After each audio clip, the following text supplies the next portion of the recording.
Giorgio Salvadego is someone I connected with a couple years ago, and we're talking now about his lifelong passion for tabletop games. He's also a musician. We share Rickenbacker basses. I was just looking back at your website that you still have up. Now, you had the Happy Gilmore Golf Association, which you bill as the first Yes. international APBA Pro Golf League. You had the Fred Graber Memorial Bowling League, which was APBA Bowling Play by Mail. Then you used Strat for the Italian Football League, the Continental Hockey League. And in the late 90s, you had something called Sports Desk, which was an all-Italian newsletter. So tons of ground to cover here. How did you get APBA in Italy? How did you do that? Long story short, I had a friend in Varese, in central northern Italy, that had at the time a very huge collection of board games, and I got in touch through a shop in Verona, and from there I started discovering, way before the advent of the internet, tabletop sport or gaming was something I always did since I was a kid, with a very simple soccer games that we had here in Italy. So just the fact that I was able to discover Strat-O-Matic, APBA, or other board games was simply some sort of heaven to me for, let's say, for a sports aficionados. Keep in mind that let's say that ice hockey and soccer were my favorite sports at the time. I started messing with American football, like we call it here in Italy, that you call simply football over there. And I even tried to play it, but then I became a coach because I was much better as a coach than a player. And so probably I think a thing or two more than the average Italian commentators of the NFL. For that matters, because sometimes I listen to them in the Italian television, Italian satellite channel that carries the NFL, and sometimes they say, let's say they are a little thing on the knowledge of some nuance of the game. So, but nothing big deal. But keep in mind that football, for instance, started to be broadcast in the 80s in Italy, and they keep going to date, always explaining 4 downs to get 10 yards. You have to punt the ball away if you don't. Anytime, any game, I'm simply tired to listen to this type of stuff after almost 40 years of football, but they keep saying always the same thing over and over again. That's why I prefer American commentators. Even I know some of you don't like many of them, well, probably for different reasons, but I can understand why. Yeah, for sure, for sure. Well, you know, the Italian Football League, they're playing their championship, the 42nd championship in Toledo on July 1st. I'm going to go with a friend of mine. It's amazing. Let's say that American football in Italy also got a big push when it was released, a spy story, something like that. It was called by John Grisham. It was a novel called Playing for Pizza in American, or in the English language. And that was a huge boost in Italy, but then the sports sinked again because the organization is too complicated to run such a sports in Italy, because soccer is basically suffocating any other type of on-field sports that has not a round ball and 2 goal posts and a net. It's very costly for the Italian way of life, let's say, to dress a player. And I know because I run a football team in Venice, so. So I know how much it costs to dress 50 players, renting buses, going to road games, and renting fields, and so on. So let's say that playing Strat-O-Matic, APBA, or any other board games is a lot cheaper, and sometimes also a lot funnier than having the real game. What level team did you run in Venice? We were in the Italian second and third division most of the times, and then I coached a team in Trieste that was in the second division in the Austrian league. So I commuted to Austria basically every 2 weeks to play road games, or to do my job as an assistant coach in the Austrian league. So it was something like waking up at 3:30 or 4 in the morning, making a 6-hour car trip to Vienna or something like that, and then coaching the game, hopping on the car and drive back to Venice, and then the following day go back to work. And that was my life in the 90s.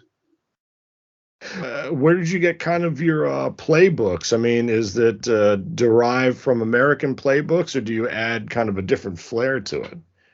Oh, wherever I can put my hands on a playbook from wherever it came, so we were grabbing everything, because at the time we were starving to know more about football. We were lucky that we had the U.S. Forces bases here in the Veneto region that were very big. And so we had limited access to the bases, so we can get in touch with the American coaches, American players that were stationed in the bases because they were serving time in the U.S. Army or in the Marines. So we had the opportunity to get in touch with them, being coached by them or being refereed by them during the games. So we had the opportunity to grab whatever photocopies they slipped to us, and from there we move on. Wow. So you're in the Veneto region now? Yes, always been. So that's all the way up top right of the boot northeast of Italy. Yeah. Very different than the south of Italy. Oh yes, definitely. Do you ever play games by Roberto Chiavini? Oh yes. I wrote a chapter for one of his books a couple of years ago that were dedicated to board games, and I wrote a chapter for the tabletop sports section. And yes, I played his games, and they're very simple, but they're very, very well constructed, I think, in their simplicity. So basically, they cover a segment of the tabletop sports games that usually are not very much popular or very peculiar, because Gaelic games, for instance, are not very well known. Even myself, probably I can describe how Gaelic football or other types of games they play there works. So if you're aficionados of those type of ancient games, probably you can find Roberto's games very appealing, let's say.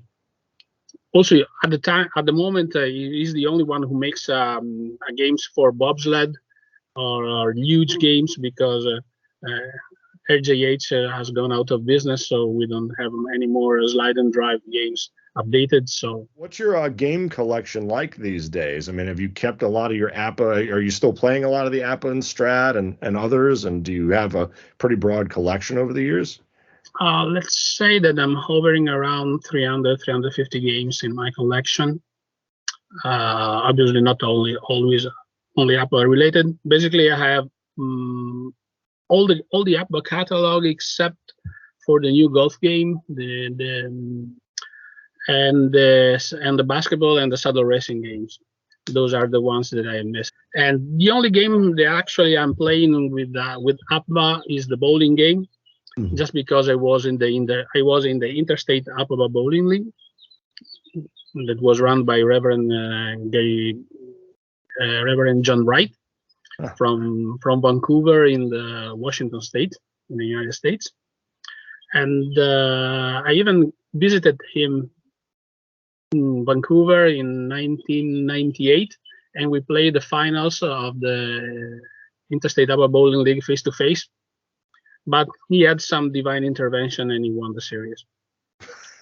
There you go. How did you get involved with so many leagues, and how did you keep them going? Of course, now people are doing all these leagues by Zoom or Skype, as we're on now. But you're talking about playing bowling, no less, play by mail. How did you work the different leagues? How did you get into these and kind of keep everything on track? And did these rules kind of vary league to league?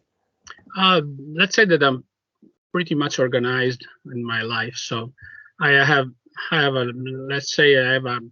able to make a good schedule of my spare time, so I can play most of the games. Actually, I'm just in a couple of leagues right now, as of right now. But in the past, I was in 6 or 7 different leagues, and I was able to play it with no problem. Especially in the periods where I was not playing with my band here in Venice, so I didn't have any. I have more hours on my hands because I didn't have to rehearsal or go outside to make a gig, and so on. But some of it came mainly by accident, let's say, because I just reading the APBA journal, just to remain in the APBA segment, and I kept reading about the Interstate APBA Bowling League. I really liked the bowling games, the league sites design, and when it happens to read that there was an opening in the Interstate APBA Bowling League, I simply wrote an old-fashioned snail mail letter to John, and they said, okay, we have a spot open. There's no problem for you if you're able to keep up with the schedule. And I say, keep in mind that I'm in Italy, so you have always to wait 1 month for the letter to arrive and come back, because at the time the postal service was way more efficient than it is today that we are living in the internet age. That's how I started playing with the Interstate APBA Bowling League, and from there I remained until the league basically folded. And that's where, for instance, I met Royce Sleighter, and we started also talking about golf, and then I can tell you how the Happy Gilmore Golf Association was conceived, because it was basically a challenge that I had, because Royce was very deep into the golf game, and he said he would like to set up a golf league, but he wasn't sure how to make it, and it said it was impossible to structure a league and then make it moving. But and then something flicked in my mind, and I started thinking about the Ryder Cup format. It was a very simple solution. Instead of having 6 or 7 golfers for each team, you get just 2. If you watch the internet page, you see that each team had 2 golfers. So you play 4 balls, 4 foursomes, and then 2 singles, and you have your league match schedule. Nice. 3 days formally of play, and then you can play the game with the golfers. Is that kind of how you did it with the bowling league then? How did that work? Basically, the bowling league worked like a normal bowling league in any place in the United States. You have a team of 4 bowlers. Okay. You play 3 games, total pins. Each match gives you 1 point, and whoever makes the most pins wins the match. I'm looking at your golf page, and I'll put all these links in the video description here. And you've got the rules and everything. The McGavin division was Woods and Glasson, the New York drivers, and lots of big name of the managers who were playing at the time at the Happy Gilmore Golf Association. If you take a look, because George Gerney was there. Oh, the New Jersey Hackers, yeah. Man, yeah, Steve Kanehl, yeah. Oh my goodness. Who used to make the golf cards for the APBA journal. So Royce Sleighter was there. I was there. The Italian Parolini brothers were there also playing, and so even if we played just a season and a half, then things started to split up. I don't even remember why, but after 25 years, probably maybe understandable why. I don't remember everything, but I remember perfectly how it happens that I set up the league, and at the time I was starting to learn how to use the internet, and as you see, the web page is very, very basic. It was an old server of Tripod, which I don't think it's no longer in function, but I still see that the pages are still up, because there are also old pages for the old leagues. Some of it I'm no longer there because of all the leagues listed. I'm in it only probably on the Federal Hockey League. That's a Strat-O-Matic hockey now, computer hockey league now. Mm-hmm. I left the Continental Hockey League. I was no longer in the, let's see. Oh yes, the Italian Football League is still working, but I'm no longer in it, and they use Lance Hafner, and they play online. Okay. Interesting. Continental Hockey League is still going, but it's also a computer Strat-O-Matic hockey league. Fred Graber obviously is no longer working because APBA Bowling was no longer updated. So, and I think the last card set was made by Jared Miller, but I'm not completely sure that's. I'm sure that he did the computer versions of the games, and he did also some card set for the APBA Journal, I think. But then I think at the beginning of the century, he simply stopped to creating cards and so on. And I resumed playing recently just because Brian Martin just released his new bowling game six beer league, bowling league 6-pack, something like that.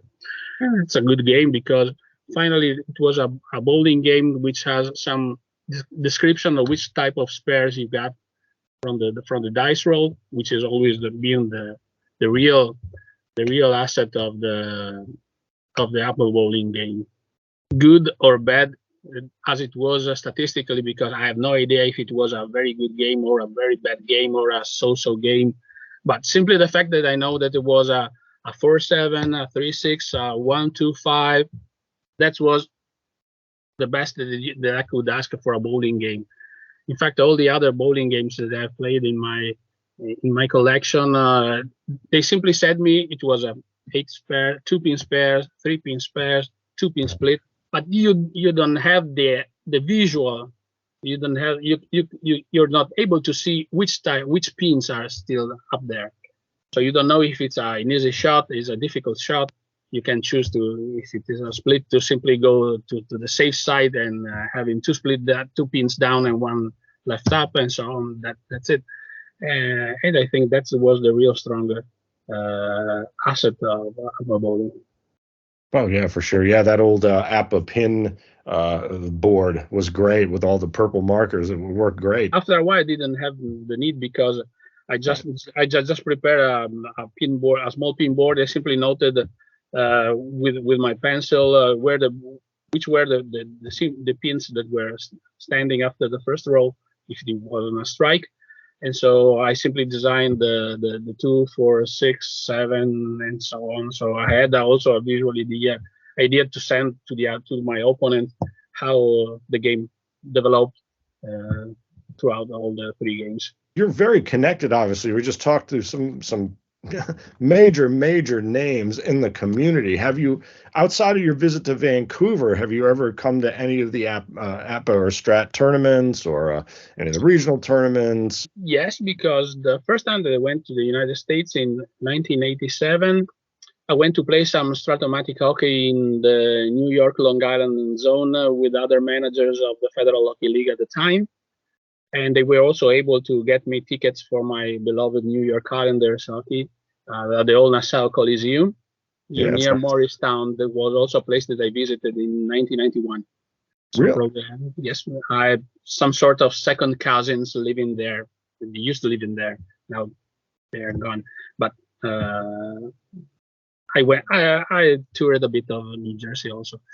And I went to the Strat-O-Matic 40-year anniversary in Akron, Ohio, and then went up north in Canada to meet other guys from the Hockey League in Saskatoon, in Toronto. No, we talked about Roberto and your work with him.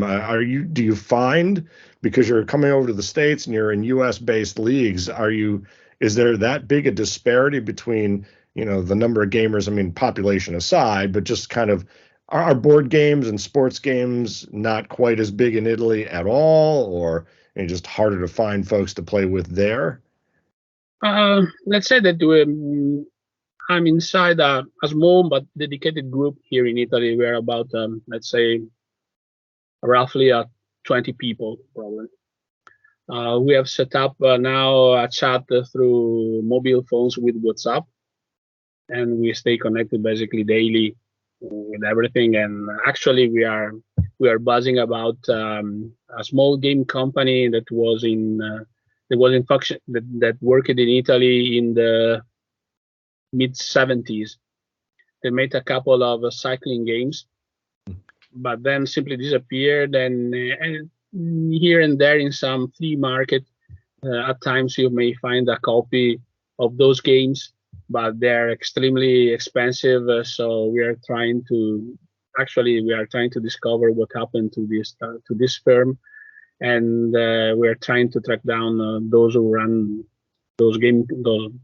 this small game company, and see if they maybe have some remainders of those games, something like that. See if something happens, much like it is the situation of BLM games in Minnesota, where the Hendricks are very, very old guys, and they still have a huge inventory of games and card sets.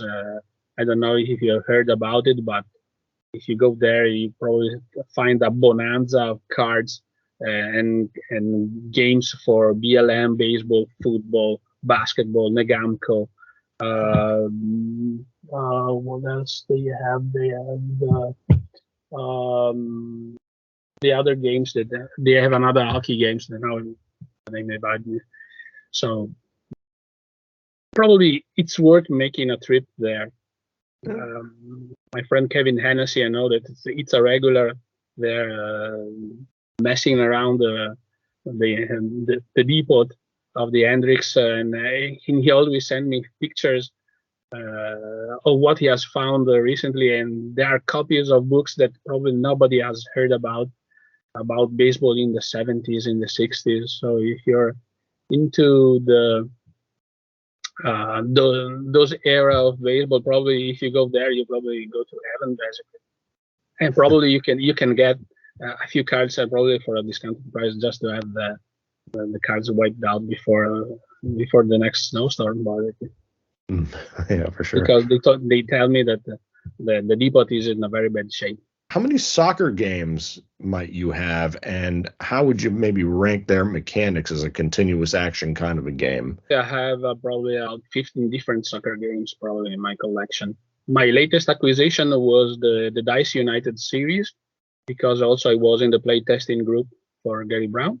So I play tested Dice United 2. I play tested his rating books for Dice United. The two games I played the most in soccer was probably Soccer Replay from Lamborn Games, now House at Games. It probably still tops my list of the best as a best football game. Soccer Replay probably, to me, mostly because probably it was the second or the third one that I had in my collection. It probably the ones that I am most connected with, let's say, from a nostalgic standpoint, let's say. And this is the one that I play the most. Then Dice United is a very good game, I think. In some way, it's a lot more streamlined than the beautiful games from House at Games. That basically it is a natural competitor as a soccer game. And then there is Hockey Blast from Plaay Games, another fine game, and obviously APBA Soccer. APBA Soccer has the merit of having the individual cards APBA style. Keep in mind that I'm a season ticket holder for Inter Milan, so I commute to Milan every time the Inter plays home games. So, for instance, next Saturday, I'm going to travel to Milan for the last home games of the season. So, and we are going to celebrate the Coppa Italia that we won last night in Rome. There are other soccer games, but I don't think they are up to par with Dice United, Soccer Play, the beautiful games, APBA Soccer, Soccer Blast. Are there any kind of hot Italian game companies to watch out for that you're seeing? Most of the Italian designer mostly works for German firms nowadays, because the German market is very big and allows game designer to express themselves more freely and with more independency, and get, let's say, brutally more money for the effort than they can get from game companies here in Italy. My friend Leo Colovini is probably one of the best board game designers here in Italy. He's a disciple of Alex Randolph, that was one of the greatest board game designer and inventors of games ever existed.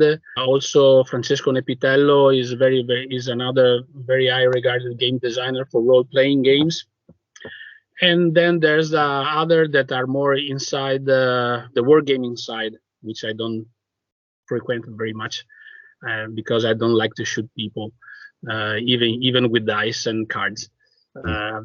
For instance, keep in mind that, for instance, I have basically probably one boxing game in my collection because I don't like boxing, because I don't like people who loves to hurt themselves and others voluntarily. Okay, I much more prefer having wrestling game because I know wrestling is not exactly a real fighting game. I've known a few wrestlers here in Italy, so I know a bit how things works. And so wrestling games, let's say, much more like ballet than a real fight. So because they told me that sometimes they do the exact same fight every night wherever they go to set up an house show, so they know exactly who's going to win, who's going to lose. They know exactly which type of moves they have to make, which is the order of the moves they make. Obviously, the referees helps because also the referees knows what's going on. And I don't want to spoil probably anyone who's listening to me right now that I'm going to reveal how WWE works or AEW works or Ring of Honor or whatever independent wrestling loops works, but that's the reality of the things. What about racing games, Formula One? Any great F1 in your collection? Let's say that my collection of car racing basically is centered about drag racing game because I love drag racing. I'm a white fly here in Italy because anytime I mention the drag racing, everybody start looking at me like a weirdo. Italy is a Ferrari driven nation, so Formula One is king, and everything moves around and circles around the Ferrari effort, which is not very good in the last few years. And as of recently, there is a game from Days of Wonder they call Heat, yeah. pedal to the metal, something like that. But it's a generic game. It's not exactly that you have a Ferrari, a McLaren, a Ford, or whatever car racing firm that you can think of. And personally, if I have to play a game, I much more prefer playing the good old speed circuit from Avalon Hill if I have to play a generic game. Or even the good old the Grand Prix rerun also from Lamborn Games. It is an old game, but it has his appeal. It's a very appealing game, and they capture very much the old Formula One spirit. So I have to say that I'm very much a fan of Terry Goodchild masterpieces because he has designed lots of incredible games like Snooker Champion. Snooker Champion now it's an out of print game because Terry sold the license to a guy that re-released the game for a few years and then disappeared. And much like it happened for Final Score in soccer, it was another Terry Goodchild game. Formula One, I find it's pretty boring, much like NASCAR in the United States, for instance. I think, for instance, a very good game, it's Red, White, Blue Racing from Plaay Games. I think that game captured very, very much the spirit of the NASCAR game. And I even had fun designing an improbable Swiss loop for Red, White, Blue Racing that was it was in the old website of Kit Avalon. And it was set up in Switzerland because until a few years ago, car racing was illegal in Switzerland because there was a huge car incident in the mid-50s in Switzerland. And since there, the Swiss authorities prohibited any type of car racing or motorcycle racing. For instance, in the 60s and in early 70s, there was a Swiss Grand Prix of Formula One, but it was run in France, in Dijon, but not in Switzerland. I think probably no more than 6 or 7 years ago, the Swiss government lifted the ban on car racing, and now they are starting to set up a few races, but nothing very, very much bigger. So, and I thought that some sort of illegal NASCAR loop set up in Switzerland was a very amusing idea because. Since in Switzerland there are 3 different types of languages, you can mess around with names in Italian, in French, in German, and you can make any sort of confusion and mixing up of situations. I think that was very, very entertaining. Do you travel a lot to any of the European gaming conferences, even out as far as UK had? There's one or two big ones in the UK. I was considering going up to Essen in September this year, which is a huge convention for board gaming here in Italy, in Europe, sorry. I usually go every February to Nuremberg to the International Toy Fair, even if it's just a trade fair and it's not open to general public. Through a friend that has a gaming shop here in Venice, I was always able to get a ticket so I can go up with them and earn my travel to Nuremberg, because I do the translation from Italian to English or Italian, or my small German language knowledge for him that has to make deals with the game company or other firm manufacturing miniature train, because I'm also in railroad modeling. So I have to make the translation between the sellers and the buyers. So I was also able to learn the commercial languages that in the toy fairs. So, and it's a very satisfying experience going to the International Toy Fair in Nuremberg, because it's huge. Let's say that from the miniature trains section to the board gaming section, I have to walk 15 minutes, just to give you an idea. A few years ago, it was a bit dangerous, because when the first drones were introduced in the gaming market, most drones firms take their articles to the fair. So you were strolling, you always had drones right up your nose. They were zooming in and out around you just to show you how perfect it was, the control and everything. At one point, I simply said to a guys, if you keep getting your drones around me next year, I can promise you I come here with a tennis racket, and I start playing tennis with your drones. So you got the message. The game shop you work with near you, are they?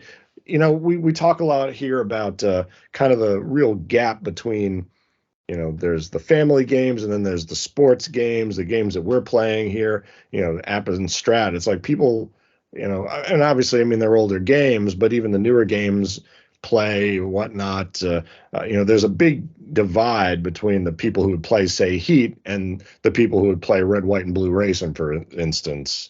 Do you find that at the shop as well? Same here. Role playing and wargaming basically rules the board gaming market here in Italy. We are a very, very marginal section. So, but the fun things is that anytime I show up with a sports board game, I always find people saying, "There's a basketball games, there's a soccer games. Really? Are you kidding me?" I say, "Yes. I'm playing with my friends, so there's a basketball games." For instance, a games that made some noise here in Italy was the Highlight Maker Hoops game from Keith Avalon. His only basketball games, because it's very simple, it's very fast. He plays with fast action cards. So, and that game attracted a few people in the recent Modena convention that was held this past weekend. And obviously, when you go out with the Parolini brothers, you know that they always carry with themselves their huge layout for the board games, because if they don't have a miniature that at least 10 centimeter high, they don't have fun with the game. So, for instance, when you play, for instance, a Speedway Scene, that's a speedway game, motorcycle, the round around bank and track on dirt, they have a 2.5 meter layout track to play Speedway Scene. So you have to move motorcycles that this type of size, about 10 centimeters, or let's say 6 inches, 5 inches. And that hit people that see casually as playing a tabletop sports game, because most of the people simply play Dungeons and Dragons, Pokemon, and all those type of stuff. Especially young people all plays that. And sports board game are very difficult to be introduced to other people. Well, you're an ambassador. That's great. I mean, you're in every little bit helps, just to raise the awareness. You see, if there would be a very fine soccer games, with nicely done Serie A cards, probably there may be a bigger chance. For instance, just the fact that, for instance, Dice United does a Serie A set, this is a big asset, because if I went to a gaming convention, probably I'm going to carry with myself Dice United and play some Serie A games. Same goes with APBA, because APBA does the Serie A card set, which is a lot more appealing, because people start saying, okay, I'm giving you to hold for, let's say, Francesco Totti card, or Lautaro Martinez card, or whatever player of Serie A you can think of it. And that's a big asset for board gaming. But if I show him a simple list of players with numbers, which is how Dice United works basically, and the same goes for the Beautiful Game, for instance, or Soccer Play, things start to change, because people don't see a football pitch. For instance, in Italy, you have to give the people a football pitch, for how simple that you can conceive it, but there has to be a green pitch where something has to move around. If you don't get it, sorry, but people are not going to be watching or be interested, because in Italy, cards, you have to have cards to show to people for individual soccer player, and then probably they start watching or start picking up how to play the game. I'm just looking back to the World Cup appearances of Italy, 6 cups, 4 championships. Are any of the 4 teams, is there any one that people remember more fondly, the 34, 38, 82, or 2006 World Cup champs? That's, they're kind of let's say that the 2 cups that we won in the 30s, but basically nobody's remembering, just for anaggraphic reasons, simply that, and mostly because there wasn't much recorded material to show to people what happened at the time. Let's say that even if it was a failure, Italia 90, the World Cup that was held in 1990s in Italy, and the World Cup we won in 1982 in Spain was the World Cups that are most remembered here in Italy. USA 94 is basically neglected, just because Roberto Baggio missed a penalty kick. But at the time he was with the Juventus team, so it was understandable that he's going to lose at the football games when it matters. But that's another reason. Let's not start talking about that bunch of groups. What we're saying?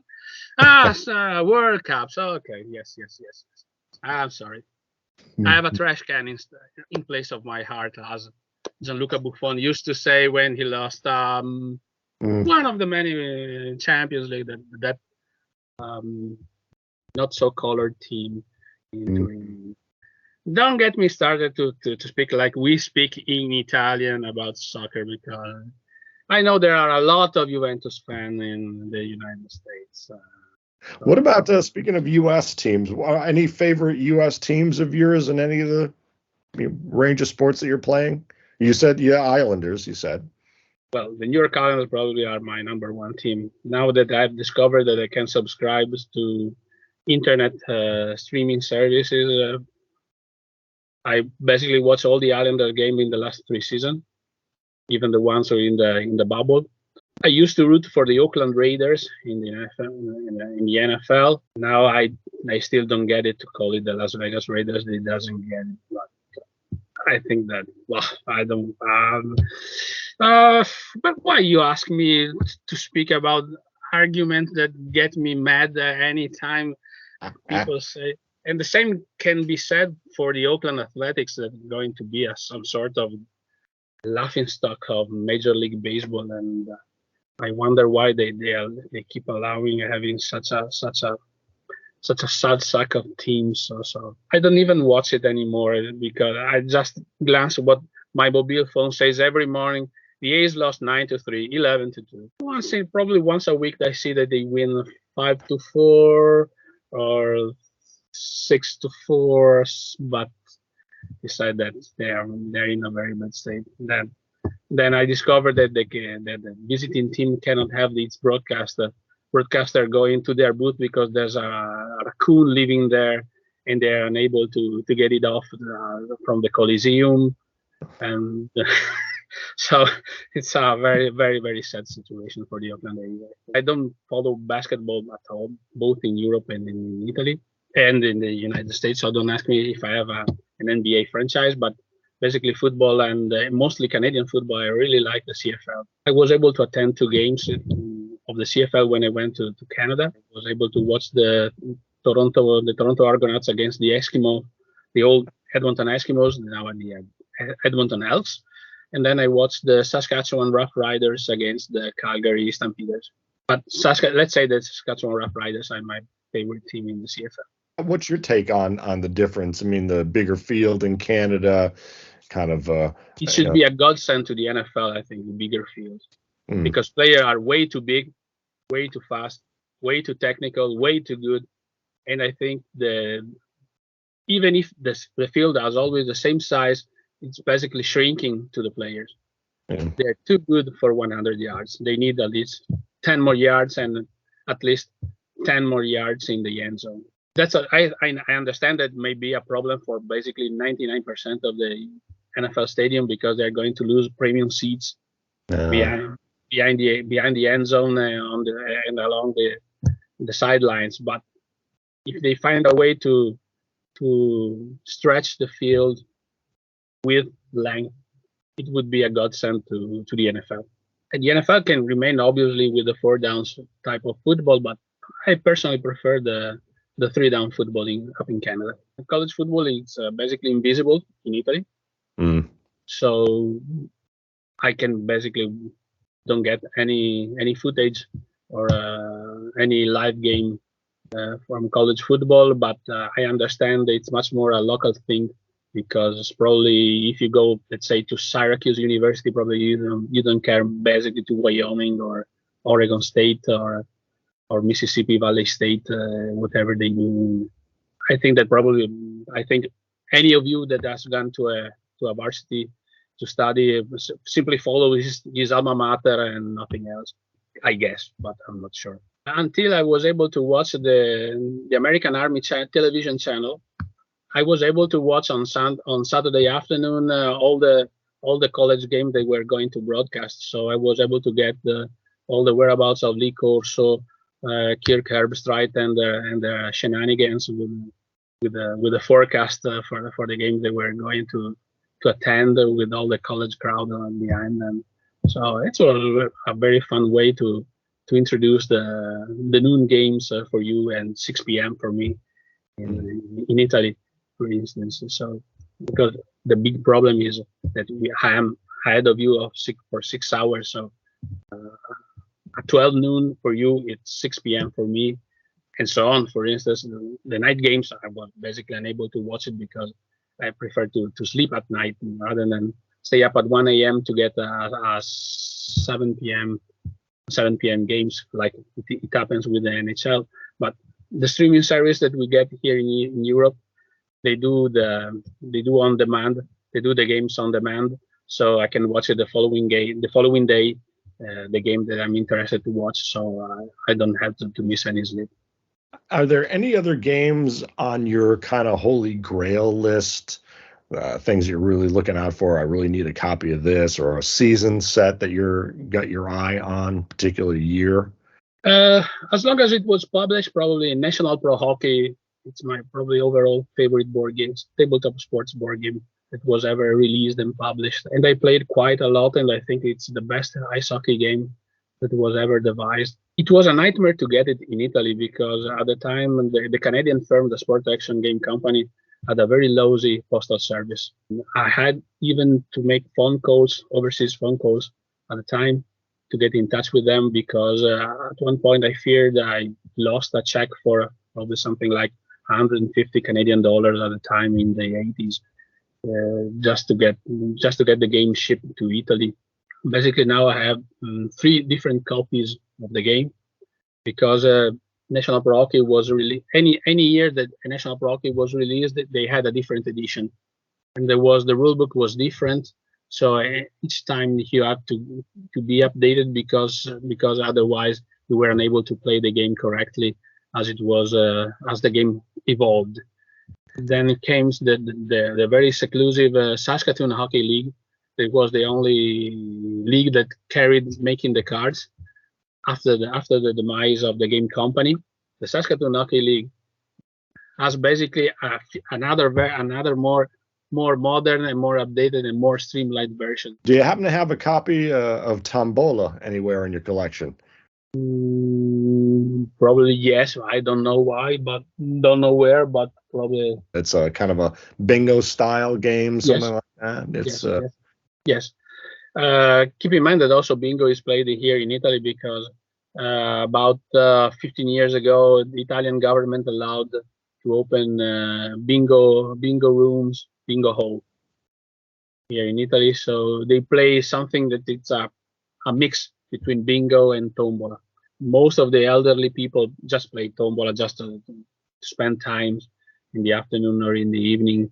So it's a very popular game. But if you ask me, do you want to come for a tombola game? Probably I'm going to say no, don't worry, thanks, but no thanks. Yeah. Obviously, if I have to play with a young kid, obviously I'm going to play tombola very happily, but it's not something that I'm going to do voluntarily. Well, any last thoughts about kind of the future of tabletop sports gaming, particularly? I mean, you got all these other designers. You're going to go out to these great shows, Essen and all, and those games are doing great. Do you think sports games will continue to have a niche?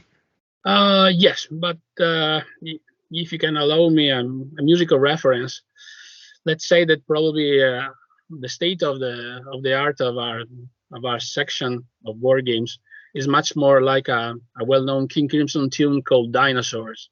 And even if I'm a huge Yes fan, Dinosaurs from King Crimson probably best describes our situation. And most of us are getting old, because, as you see, people are starting to sell their collection through Delphi forums. And that's very sad, because people probably are trying to cash on their collection, and it's sad, but it's fortunate for someone who can put their hands on some games that probably they're going to look around for ages probably. But I think the new generations of board gamers are not that much into our type of games, mostly because we made up what internet has solved and mobile phones have solved for them, for the young kids, because they simply take their phones and they watch the videos, they listen to music, they play games.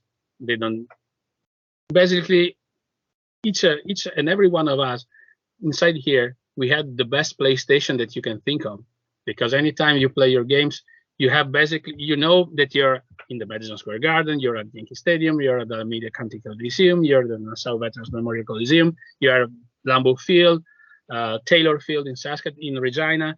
You were everywhere you want to be with your games, and you had the games in front of you developing, regardless of what type of games you were playing. Let's say this is the reality of our generation, or at least of my generation, or in the end for me. I don't have a PlayStation in my house because I don't need it, because I just pick up a game, whichever it is. For instance, this week, for instance, I've rediscovered Minden playing card cricket. Yes. Keep in mind that in Marghera, probably I'm one of the few real Italians who knows the laws of cricket. And keep in mind that in Marghera, we have a community of 7,000 people from Bangladesh. So it's very easy to see kids strolling through the street carrying cricket bats. And the people keep staring at them and saying, what they are doing? And I say, don't worry, it's a cricket bat. Also, they say, what? And I have to play cricket. The old sport that English used to play over 5 days, sipping teas, eating lunch at noon, and so. What are you saying? And that's the situation. How does that game play? It seems like a really well designed. It certainly looks great. Yes, it's a very good game. Let's say that it's the second best game to international cricket from Target side. International cricket, it's absolutely unbeatable as a cricket board game.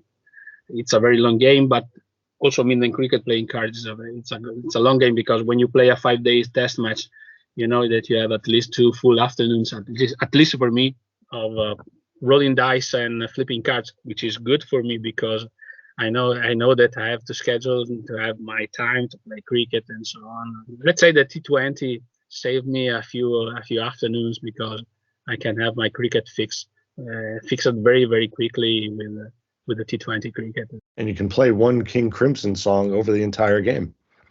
Oh, let's say that an album can probably fix in. Yes. Unless you go with a 5 CD box set of The Great Deceiver, which carries my favorite period of King Crimson, which is the 73-75 periods, from the triplets of Starless and Bible Black, The Great Deceiver, and Red. That's probably one of the finest moments of King Crimson history. As you see, we are back at the 70s. It was a great sports decade. We talked to Joe Zagorski, who's a historian of the NFL. He focuses on the NFL in the 70s, for instance. It really was a kind of last, maybe pre-modern, I don't know how to put it, but so much development kind of in that time before things really took off in the 80s and became so much more marketed and bigger and more of a spectacle and all that kind of a thing, as opposed to maybe a little more under the radar, a little less digital and connected. So it was a little more unique and a little more personal, maybe a little more community based. But for instance, now that you got football in the 70s, I do remember that in the 70s there was a TV show that was called Ironside. It was a police inspector or detective that was on a wheelchair. They used to have a weird football board game, huge football board game with chess-like pieces, that he was always studying strategies for his football team. And when I was a kid, I was looking at that game and saying, "What kind of game is that one? I have to get it," because I was fascinated by the gridiron. All these there was chess-like pieces with the helmets on it. It was some sort of pieces that you see stylized on the Avalon Hill catalogs. I don't know if you remember. If you watch the Ironside with Raymond Barr, who was the actor that made that series, you'll see that he's always resolving the police situation when he was thinking about, well, if the Baltimore Colts are going to play us 1st and 10 from the 20, down by 6, and at the time, obviously, the Italian translation was absolutely. They were saying whatever they wanted, but then when I was able to watch through YouTube the original versions of Ironside or clips of that, I understood that he was really talking about American football. But I can tell you right now, because I had 20 years of American football practiced actually by myself, so I learned how to play football. I learned the game. Thank you so much. This has been a great conversation. We got to check in with you down the road here after maybe your travels through game conferences this year. But thank you. This has been great. I hope my English was sufficient enough to make you understand everything. Better than mine, yeah. Hey, if you're ever back in New Jersey, look me up. We'll yes, for sure. A good restaurant or two. Okay, but not Italian. Not Italian. Please. Good Polish, good Malaysian, something. Yeah. Don't get me to Italian restaurant, please. I'm tired of the cannoli the cannelloni that they serve there. Please, they do not match the Italian ones. Also, pasta e fagioli. Be aware of pasta e fagioli. I hear you. That's it. Be sure to get real pasta e fagioli, not vegetable soup with lots of beans. We have a regional, the Italian Culinary Institute, I think in the 50s, I don't know, did the book that has a lot of all the regional. It's actually in Staten Island now, though. There is a restaurant called Enoteca Maria that this guy started about a dozen years ago, where he brings the Italian grandmothers in. We'll ask for the pasta fagioli there the real way. Eventually, ask me if you want to be have a hint on what you are going to eat, because I can tell you if they're going to serve you the food the American way or the Italian way. I'll have to dial you up and say, okay, here's what's coming. The ingredients are right here. It's like, no. At least I can show you before you go to the restaurant how the dish should look like. It's interesting anyway, messing with foods and board games, because every time we meet with the other guys who play tabletop sports games, food is always a huge part in our meetings. So nice. We play, but we love to eat. Oh yeah, for sure. You just got to keep it away from the cards. You don't want to get anything on the. No. Don't worry. Never going to happen. Never going to happen. I keep reading that you guys keep spilling coffees and teas and soft drinks over the board games, the table and cards, and all the time, but not with me. Well, it's just like putting beer on your amp or something, right? It's like, get that off of there, you know? Let's say that in Italy, when we play, we are almost like athletes. We just get a bottle of water way off the table. No, we don't want to see. I don't want to see the images, the pictures that I see, for instance, for the APBA convention that I saw that the gentleman just posted from last year convention in Alpharetta, and it's not good with me. If you're going to play with me, you have to have a football pitch, you have to have baseball field, diamond, you have to have an ice rink, whatever you want, but a bowling alley, drag racing strip, but no beverage, no food on the table while we're rolling dice. That's right. Thank you. Amen. Protect your games. This is no joke, folks. Especially if you got to ship it all the way to Italy, you do not want to have to get a replacement, for sure. Probably with all the money that I spent for shipping to Italy, probably I should have double my collection if I was in the United States or in Canada. For me, the PDF route is basically some sort of survival mode for me in Europe. And most of our Europeans are looking for PDF games, and understand that many small firms are very shy to take the PDF route because they think that everybody's going to steal or share the files and everything. But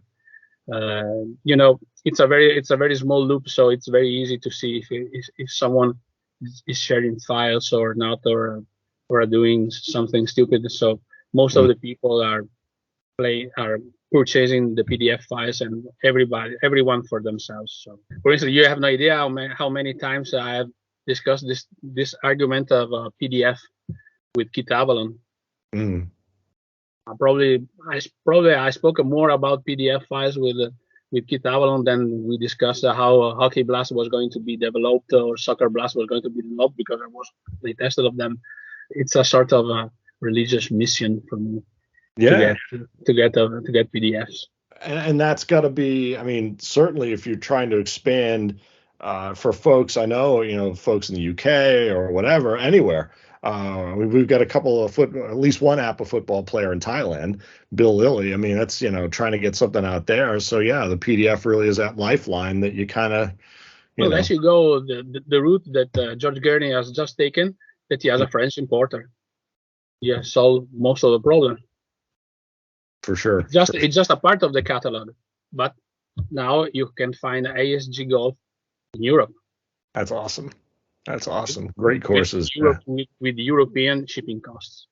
Thanks so much. It's been great to talk to you, man. Thank you. It was a pleasure. Thank you.